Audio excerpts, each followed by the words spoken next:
And I have a presentation. Okay, if you could just fill out a card after your Yes. presentation. You will have 3 minutes. And if you could state your name for the record, Yeah, I'm please. Rex Frankel. I'm the legal director of the Ballona Ecosystem Education Project. I want to give you the regional context for the systematic removal of fresh water from the Ballona Wetlands. It is very significant because the Department of Fish and Wildlife's Restoration Plan, EIR, that came out a couple months ago, only analyzes alternatives that involve converting the Ballona Wetlands from a historically freshwater-dominated area to an entirely saltwater project.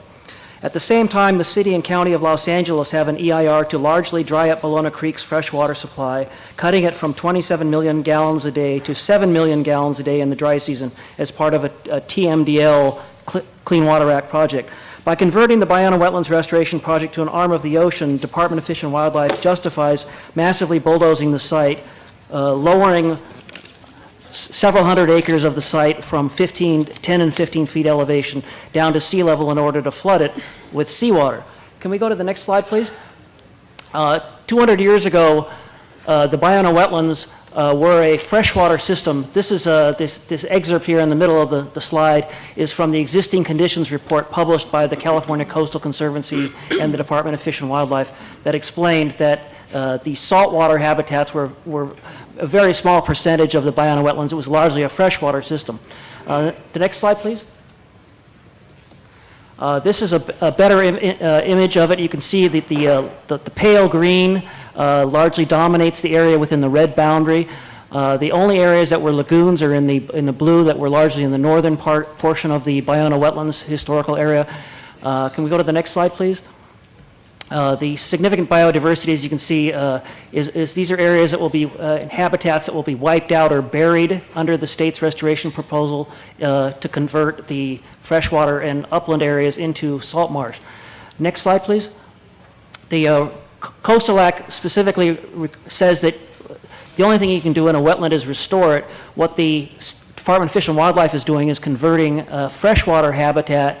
That's his historical nature of it. 200 years ago, before man arrived and messed up the property, it was a freshwater system. So the state is trying to convert it into a saltwater-dominated system, entirely excluding the freshwater systems.